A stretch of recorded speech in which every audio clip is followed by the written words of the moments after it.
Hey, this is the Entrepreneurial Mind, of course, and you can jump over to theentrepreneurialmind.com, get a subscription, have the proximity to Dr. Jeff Cornwall and all this kind of information that we talk about. You can also email Jeff at jeff@theentrepreneurialmind.com, jeff@theentrepreneurialmind.com. But I tell you what, we're super excited to have Ron Samuels in studio. Ron, welcome back, mate. The story's changed a little since you were here last. So. Oh, yes.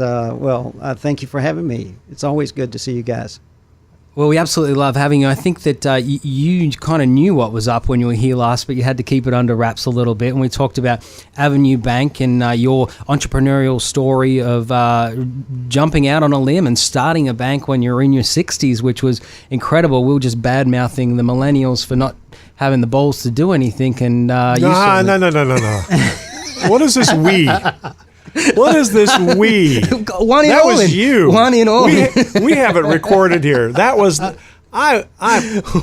one in all in. Guy, it was mostly Kane. Let's be so back to Ron. I was giving you guys. You are helping the millennials. Thank you. You are helping them. And I that's love your millennials. But long story short, Ron, you have not so much exited, but you've sold the company off to Pinnacle. Congratulations. Well, thanks.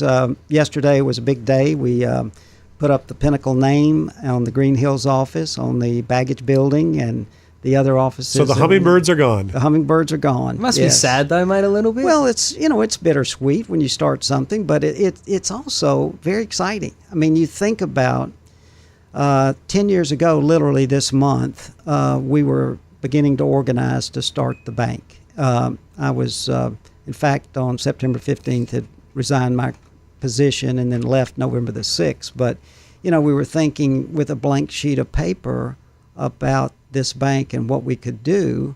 And so, you look 10 years later and we created a $200 million asset bank that sold for, almost 2.5 times book and 20 times earnings. And,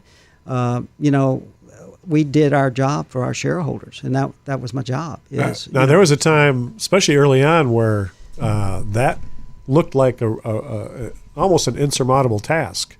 I mean, because you launched right.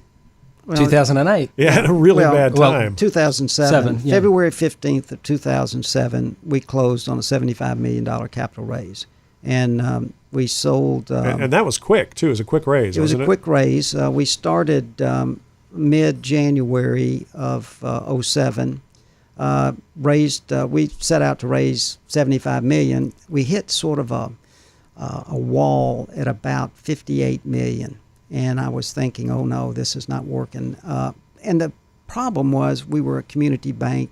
Typically, the big money wants to be in at 10 or 20 million. Right. And we needed people in at 7, 8, 5, So we learned a lot on that piece. But what happened was the disruption in this marketplace with all the energy around the IT city.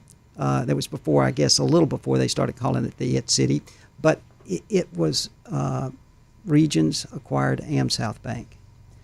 Capital Bank and Trust here sold to Renaissance Bank in Tupelo February of 07, the first week of February. Civitas Bank sold to Green Bank that end of that week. As soon as those two things happened, and the premium that the folks paid were almost 3.8 times book and about 3.5 times book, we had $92 million committed.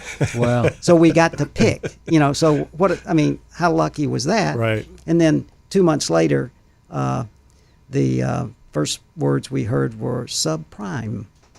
Well, I remember that. Suddenly, 6 months later, you're looking and staring the early signs of that recession. And then, to get through, it was a great I remember having lunch with you one day around that time, and you said the line I've quoted it probably 1,000 times now. I don't know what to do with 0% interest. That's exactly right. And to tell you how smart and now they're talking negative interest. Yeah, I told everybody, look, it's not going to zero. Okay, that was my favorite line that people loved at the board was it's not luckily you going to didn't zero. say that to me, and I quoted it 1,000 times. Yeah. You said you just didn't know what to do with it. Yeah, I didn't know what to do with it. So, that was it. But you definitely, one of the things that got you through that period and what really established your brand was you became the Nashville bank. I mean, you had the concierge service. You treated the customer Yes. like they were treated maybe back in the 50s. I mean, it really helped you weather a lot of that by holding on to those customers. Yeah, it was a step back. I called it back to the future, and that's what makes this the new merger really work, because when Terry Turner and Rob McCabe set out to start Pinnacle, they wanted to become Nashville's bank. Right. And they talked about distinctive service and effective advice. We wanted to be Nashville's bank 11 years later. They had 11-year start, and we were talking about concierge service. And it's sort of back to the things that we talked about some time ago of figuring out what that difference is that you can make. And we created a space that didn't exist. And now you hear universal bankers and this sort of thing. So we were a good bit ahead of the time in terms of doing it. But Pinnacle was trying to do the same thing. And that's why, Terry and I talked. We've known each other for 30 years. I knew what they were doing. I felt like Nashville deserved to have a couple of very significant homegrown banks. And that's what we set out to do. And, it was mirrored very closely what Pinnacle was doing, and the values and the culture were close. And the thing that amazed me was you guys. This wasn't just a shot in the dark. I mean, you had seen some things in the market. You had heard some things, obviously, from customers, and you paid attention to that. And the reward for that was one of the most amazing word of mouth things I've seen with a bank ever. I mean, usually, we think of word of mouth with a really cool product or a new tech or this. I mean, everybody was talking about Avenue Bank, and they were, you got to move your stuff over here. This is the coolest thing in the world. They also looked after the people that other people weren't looking after. I mean, the town was full of musicians who had, fluctuating incomes and things like that. Still wanted to buy houses and stuff. Right, I mean, right. so they people who didn't necessarily have a great experience with the bank found a home with you guys. Right, and it was a simple. I mean, it was a simple process and plan for us. I mean, we hired different.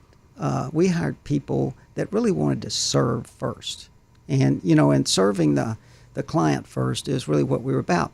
But I told folks at the time, I said, look, we're creating Nashville's signature bank, and here's all I'm asking you to do is give us the best you've got every day. Don't be afraid to be great here. And I said, if you could put your signature on every day. Some days you may want to write it in pencil. You didn't have a good day, but I was asking for ink. And I said, look, it worked for Coach John Wooden. Right. I mean, he never talked about winning. And I said, employees here are number one. And we did a lot of things, I think, to make that real. And then our first ad really came out. The other thing I talk about in terms of especially early days was how much you were, I don't know if you intended this, but you were a living example of servant leadership. I mean, you really understood that your job as leaders of that bank was to support the people who were doing the work for the customers, and you did that. It was the best team I've ever worked with, honestly. We had the first 11 people, I think 5 of them were under 30 years old. And so and then the other 6 were in their 50s, and I was the oldest person at 60 years old. I just turned 60. But so there was a great dynamic there of challenging the status quo, and that became one of our values. That we had some great learning sessions. Excuse me. Well, we were talking about this before you came on. It's hard when you've spent your career in an industry not to fall back on old habits and do things the way they've always been done. Look, the banking industry has a herd, I called it herd mentality. They find something that people really seem to like, and everybody goes to it. And so we said, look, what we've done here is we've brought together a number of people. The common thread is their willingness and passion for doing something special. And that passion to serve people was what we were looking for. So a lot of times we were hiring for fit, not necessarily a skill. Once we had the base covered, your operations, your lending team, and all that, we started hiring for personality and the fit, and it was a rigorous job to find those people. And I mean, that's what you have to do to maintain that as you grow. And so many businesses start out with good intentions, and then in their haste to find the best people, forget about the fit. How did you walk me through an interview? You're sitting down with a guy who thinks he's pretty hot stuff because he's been very successful at other banks. And typically in the banking industry, for those who don't know it, I mean, you guys are moving around banks, it's funny to hear bankers talk about how many different banks they've been at and a lot of banks in common. You weren't looking for that. You were looking for a very specific person. What was that interview like?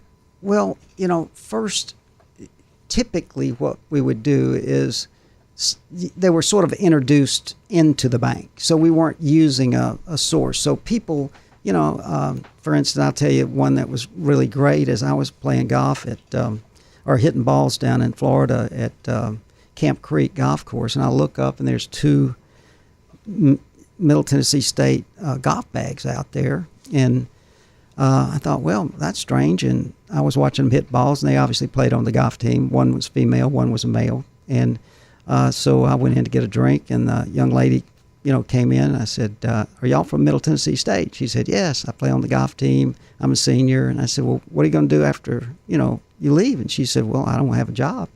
I said, have you ever thought about banking? And she said, oh, no. And I said, well, perfect. Here's my card. Perfect. And then, I mean, that was the right answer, Right. So Right. I gave her my card, and I've done that a bunch of times, and people won't call, but she called, and her name was Mallory Smith. And actually, it was Bishop. She's now Mallory Smith. She married the guy that was hitting balls there, Craig. So a great story. Who was a better golfer, by the way? They were both pretty good. Craig's still playing a lot, but I love to play with her. Okay, Right. so she's great. So that personality, that type of person who owns their own career, and so we would ask a lot of questions about. Tell me, about a time you were really successful in serving someone, and if and so you sort of start hearing how they think, and then. Tell me what your greatest asset is. Then what do you need to work on? Things like that sort of get both sides of this thing out there. And then, I think people that grabbed the more noble purpose for what we were doing really get excited. And you can see it in their faces, their voices. A lot of folks we hired had never even thought about banking. Mm-hmm. And that made it difficult because, Pinnacle's success story is built on hiring people that have a book of business and minimum 10 years experience. Right. So we did it a different way. They hired a lot of gray-haired bankers there. Well, and they're good. And right. they own the commercial banking market today. And it's why this really worked so well is, we're blending the family now. And the cultures, you may use different words to it. We had our style, they have theirs, and we're going to marry up. And, Terry talks a lot about the ox principle. You got pulling capacity with one. You think if you've got measured capacity for another, you put them together and they're, you add the numbers and that's what you get. But you get a lot more when they're yoked and you get them moving in the same direction. So I think that was what we were about, is just finding that right fit. I mean, folks. you and Terry both have been through a lot of bank mergers. And, Yes, we have. And you have seen a lot of things not go well. Right. And that's actually seems to be the norm in a lot of bank mergers. Right. Is it never works out the way that people want it to. How are you planning this? Because I having known both of you guys for a while, my bet's going to be this is going to work really, really well. So how do you do this differently to make it work this time? Because mergers are tough no matter what the circumstance. They are. You look at the fundamentals really are on the operation side. So, that's what typically gets you. And we were very, very fortunate that our systems married up. On our online banking, we were using the same outsourced, vendor for that. So that worked beautifully. Here's the most unusual thing. Of all the 15,000 accounts or so we had, there was there was only one or two duplicate account numbers in that whole deal. So the account changeover, which is where a lot of things fall through the cracks, worked beautifully. We haven't seen the reports out this morning yet, but at all, conversations yesterday, it seemed to go pretty smooth. The biggest challenge is getting people to read the info that you send out, and you can't control that. But it's the smoothest transition I have ever seen. We were just saying, we Talkapolis Avenue bankers, and we went through the transition, and it was not difficult. Of course, you always want things to go as seamlessly as possible, but it really wasn't that hard, and so it was really cool. This is the Entrepreneurial Mind, by the way. We're talking to Ron Samuels. I'm Kane Harrison. Jeff Cornwell sitting next to me. The cool thing about this show is that we are filming today, so if you're listening to this, you'll be able to catch up on it later as well, filming it, and we'll send that out through Talkapolis, through the Entrepreneurial Mind, and a bunch of different things. Steve Stokes, our VP of production at Talkapolis, is guest here. Last week, of course. So we're having a fantastic time down here at Acme Radio. Hopefully we can continue to film. I think he's back where he likes to be. Yeah, he likes it behind there. He looks much calmer this week. He's behind the cameras. He's hiding just a little bit. Yeah. Hey, Ron, I want to delve, maybe get a little personal here. I know you were talking about that you were 60 when you decided to take on this venture. And I know when you were here last, you sat and spoke with your wife, and it was really your wife who tipped you over the edge and said, go and do this thing, because if you don't, you will always regret it. She could see it really in your eyes and in your heart. This was something that you wanted to really pile yourself into. Tell me about the family now. I mean, did she say, I told you so? Yeah. No, she's very, I mean, that day that it all sort of closed, I mean, you must have had a quiet moment where you both went, first, but then, Yeah, you can't, as I told him, it's a sad day in a way, it's the bittersweet moment, but Lynn was, excited all the way through. I mean, it was different.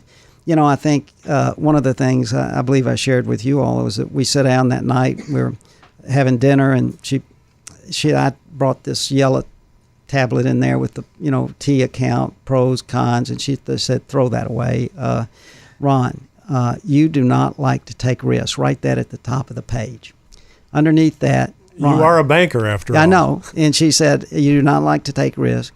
Underneath that, put, you do not play well with big companies. And then at the bottom, she said, I want you to write, Ron has to be in charge of capitalize everything. Okay, now I'm getting the picture here that she said in the middle of the page, draw a little circle and put a 3-letter word. I said, well, golf is 4. And she said, no, not golf. It's ego. She said, Ron, look, you are so committed and passionate about what you do. You've got to do this. You've spent, your career, that would have been over 30 years or close to 35 years, I guess. And she said, I think this is the right thing that we should be doing. And as she said, my favorite saying. And I said, I know. You just want to, be able to afford the house you live in and the car you drive. And she said, yes. And I said, well, okay, we're doing it. So here we go. It's tremendous to have a partner in crime. I know Dr. Cornwell and I talk about this all the time, how lucky we are, Doc. I mean, and Anne have been wonderful to me and guiding us. And it's so great to have that partner in crime, Adair, obviously, for me. But it just must be tremendous for your family. So I've got a real important question I want to make sure we get out before this ends. I know when we exited our healthcare business, the one thing I didn't do well is I didn't plan for me.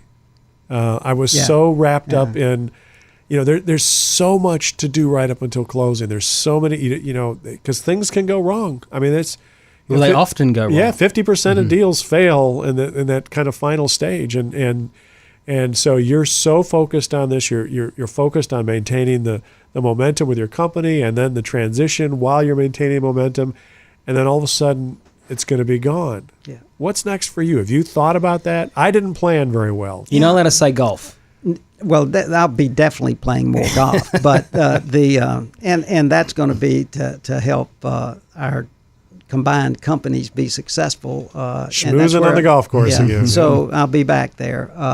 But I think for me, I enjoy what I do, and I'm going to mix things a little bit. We have the music industry. I'm going to be vice chairman of Pinnacle. There's there's a lot at an $11.5 billion bank. Rob and Terry have done a magnificent job in building Pinnacle, and we're delighted to be a part of it. And I see myself as being supportive of the future, and being a sounding board. I knew a lot of the people over there. My career here is 41 years now. I had taught school or banking classes for 21, so there are a lot of students that I've gotten to reacquainted with. They're people that I'd worked closely with in other places. And I get asked to speak frequently to different groups about, business culture, the city. I've been very fortunate to have had a chance to lead the Chamber of Commerce here during a really exciting time, and between 2008 and 10 while we were starting the bank. So, it's I've got a lot of things I want to do. May write a book, may, do a number of things. Maybe I teach some, but the next 3 years I'm going to be committed to making sure we have the best place to work in the state of Tennessee. One of the things that you've said a couple of times, Ron, excuse me, is don't be afraid to be great. And I know you actually said it when you walked in, and we were talking when I was bad mouthing the millennials. Yeah. But obviously that's something that's rang true to you. And was that something that you discovered at 60, or was it something that you always kind of wanted to be? When we're talking about the millennials and perhaps some advice that you might pass on to other entrepreneurs, how did that all play out for you? That's a great question because you only know what you know. And if you didn't grow up in a family with entrepreneurs or business, or, our family was very average. My dad, worked in a printing company. My mom was at home raising the kids. I hadn't even thought about starting businesses.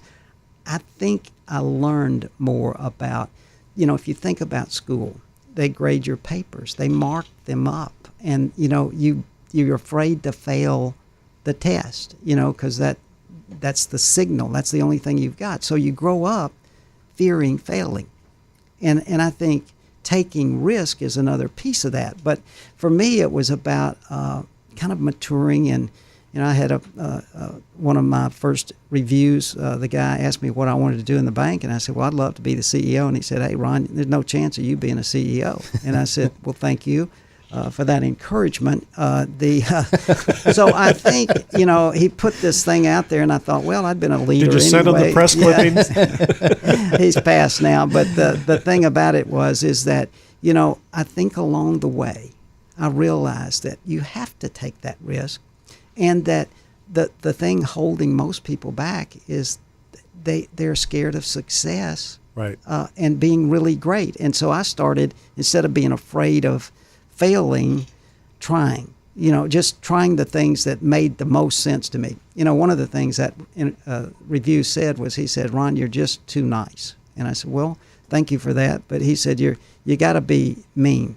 You can't fire people. You wouldn't be able to do that. I said, well, why do you have to be mean to do that? Wouldn't it be a process of realizing that person didn't fit? And so one of the values at our company is that, we said, look, we respect everybody. And if it doesn't fit, we have to address that and do it. So, well, Ron, I've just been wound up by Dr. Cornwell, who's punching me in the arm and giving me the 1 minute, which you should have just said, because we are on camera now, by the way, and so that's been caught the way that I'm often treated towards the end of the show. That was a smooth transition, wasn't it?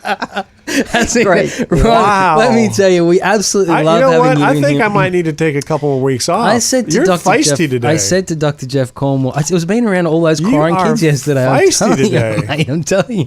But Your wife you- didn't get you sweet CC's? I didn't get my sweet CC's. That was the problem. I didn't get it. Exactly. I'm going back. Ron, but seriously, we love having you in on the show, especially. I said to Jeff before you came in that you are kind of the reason that we love to have this show. Someone who takes a great risk and goes out and kind of risks everything with the support of their family to make something great. And that's exactly what you've done. Well, and also, we can't end this without saying this. We talk so much about Nashville success and growth. That man sitting right there is one of the main reasons that this has happened. I mean, he was a tireless cheerleader for this city and spent just absolutely countless hours doing nothing to help his business or himself, but everything to help the city. And so Thank you, a Jeff. lot of what we see down thanks. here has your fingerprints absolutely- all over it. Absolutely, I can speak to that. Actually, right in the middle of the exit, Ron took the time to have breakfast with me a couple of times, and so he absolutely reaches down to entrepreneurs and tries to drag them up to the top, which we absolutely love. Thank you so I much. love being Ron. here. Thank you. I love what you guys are doing. This is absolutely right on the money. Well, Thanks, we'll have mate. you We back appreciate again. it. Okay. We will All hear right. the next part of the story. Doc, I hope you've enjoyed the show. It's been I great. don't know. You were kind of tough on me today. It was. Listen, mate. I'm feeling a little bruised. You've just had 2 weeks off. I'm feeling a little bit bruised. You go back Just and get hang him out some with- ice cream afterwards, Doc. He'll be fine. Well, we loved having you guys listen Kane, to great us, and show. of course, Thank you so much. always, Doc. As we said, we're going to be having this. It has been filmed, so we'll put that out as well. This is Acme Radio, and we've loved having you. And we'll see you next Wednesday on the Entrepreneurial Mind.